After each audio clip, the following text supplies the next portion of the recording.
Sometimes sport doesn't just improve, it breaks. Not slowly, not over years, but in a single moment that forces you to rethink what humans are actually capable of. And what we just witnessed might be one of those moments, and because the marathon just changed forever. For over a century, this race has been chasing one thing: the impossible line, 2 hours, a barrier that stood untouched since 1908, when the very first world record was nearly 3 hours. Think about that. For generations, that gap slowly shrank.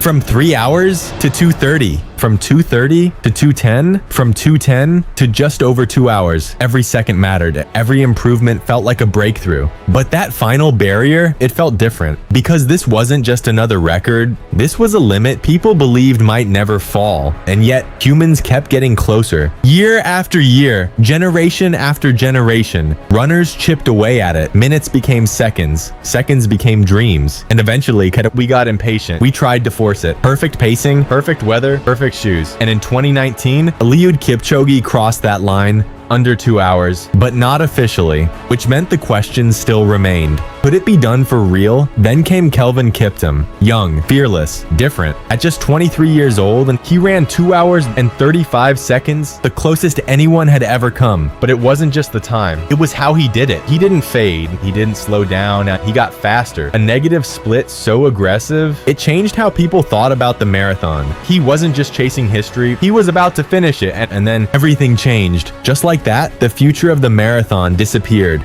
Or at least, that's what it felt like. Because what happened next, no one saw coming. 3 athletes. Not legends. Not established marathon kings. 3 names that just a few years ago weren't even part of this conversation. And suddenly, they're not chasing the record. They're rewriting it. The race begins. Fast, but controlled. Nothing crazy. The early kilometers feel smooth, measured, disciplined. Through 5K, steady. 10K, still in control. Halfway, just over an hour. At this point, when it looks like a strong race and maybe even a record attempt, but nothing that prepares you for what's coming next, because then they hit 30 kilometers, the wall, the moment where everything changes. This is where fatigue takes over, where legs get heavy, where dreams usually fall apart, but this time, something different happens. They don't slow down, they accelerate, not gradually, violently. 13 minutes 54, 13 minutes 42 for 5 kilometers. Let that sink in. That's not marathon pace, that's elite 5K speed at the end of a marathon. This is the part where the race stops making sense, because these splits,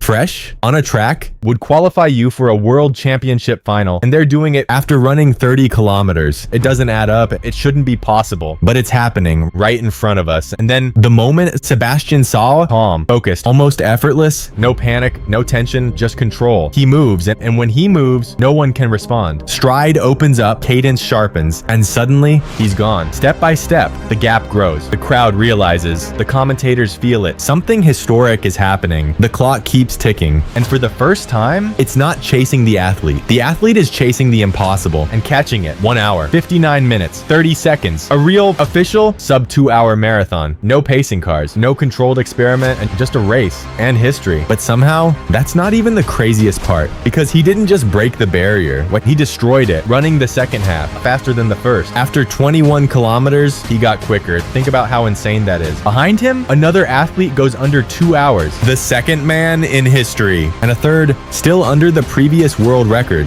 This isn't a breakthrough. This is a shift, the kind of shift that changes everything. And if you still don't understand how fast this is, let's break it down. He averaged 4 minutes 33 per mile, 2 minutes 49 per kilometer, 68 seconds per lap, 17 seconds per 100 meters for 42 kilometers. That's not just fast, that's relentless, and that's perfection repeated over and over again. Imagine sprinting 100 meters in 17 seconds. Now do it again and again and again, over 400 times. That's what you're watching. That's the level required to break this barrier. And here's the part that should really make you stop and think, this isn't the peak. This is the beginning. Because in just 20 years, the marathon world record has dropped by more than 5 minutes. It's not normal progression. That's acceleration. The sport isn't slowing down, and it's speeding up, which means this record won't last forever. So here's a challenge. Go to a track, run 400 meters in 68 seconds. Feel how hard that is. Now imagine doing it again and again and again without slowing down, because that's what these athletes just did. That's what it takes, and that's the future. And now that the barrier is gone, there's no telling how far this sport can go.